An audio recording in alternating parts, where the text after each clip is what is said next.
Madame la maire, chers collègues, c'est un très grand plaisir de vous présenter cette délibération, puisqu'elle fait suite à un travail collaboratif entre les élus des délégations concernées, la direction des services informatiques, la direction de l'éducation, Madame l'inspectrice académique de Malakoff-Vanves, les personnels de l'éducation nationale référents sur le numérique et les représentants des directions d'école. Je veux remercier très chaleureusement chacune et chacun pour leur engagement dans ce projet, pour les nombreux échanges très stimulants et intéressants que nous avons eus. Je crois pouvoir ce soir, en leur nom, dire que nous avons toutes et tous pris plaisir à construire ce projet dans le respect de nos prérogatives, compétences et contraintes respectives. La délibération proposée ce soir vise à mettre à disposition des équipes éducatives un outil numérique pertinent pour améliorer la communication avec les familles, offrir de nouvelles ressources numériques et favoriser le travail collaboratif. Ce sera également un outil utile aux élèves de la ville. De l'identification des besoins des équipes enseignantes au choix de l'opérateur, nous avons pris le temps de la concertation. Attachés à une mise en œuvre et à un déploiement équitable sur tous les établissements de la ville, pour toutes les équipes éducatives et les familles et les élèves de la ville, la municipalité a fait le choix de mettre à disposition ce nouvel outil, donc à toutes et tous, en assumant pleinement le coût induit, qui représente 6 710 € par an. Le déploiement en 2020-2021 se fera par un accompagnement et une formation des équipes à la fois par la direction des services informatiques et l'éducation nationale et les équipes enseignantes. Une fois la prise en main réalisée, pourront prendre le temps de découvrir l'ensemble des fonctionnalités de l'outil, des fonctionnalités qui seront adaptables. Pour mettre en œuvre ce projet, il nous faut établir une convention donc entre la ville et l'éducation nationale, c'est l'objet du rapport de ce soir.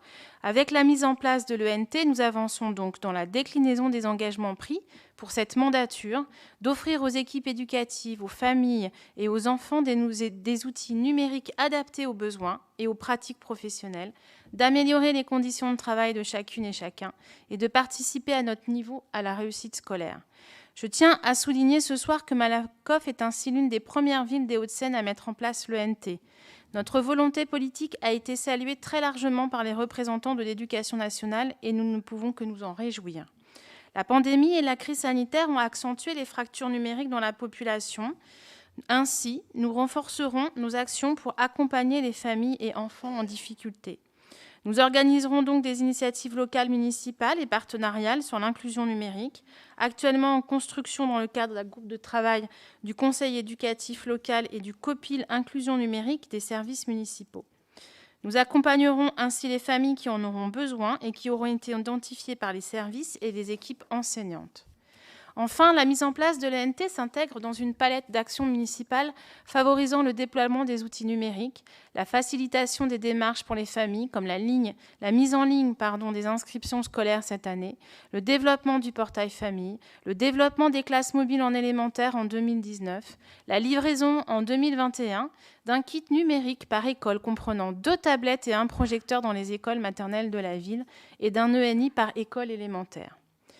Je profite de cette délibération pour vous dire également que notre ville répondra à l'appel à projet école numérique du plan de relance initié par le gouvernement.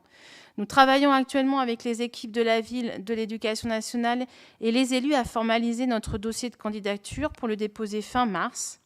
Comme vous le constatez donc, il s'agit pour nous de déployer une stratégie globale sur les enjeux éducatifs numériques. Déployer, accompagner, développer les usages et pratiques, réduire les fractures numériques dans le souci constant de mettre en œuvre de manière équitable et concertée les outils. Voilà notre ambition numérique éducative. Et je voudrais associer à mes propos Grégory Gutiérrez, qui est notre élu en charge du numérique, avec qui j'ai eu plaisir de travailler également. Et puis Thomas François, qui est évidemment conseiller municipal délégué au projet éducatif et au conseil éducatif local, parce que tout ça est évidemment un travail collaboratif. Voilà, merci.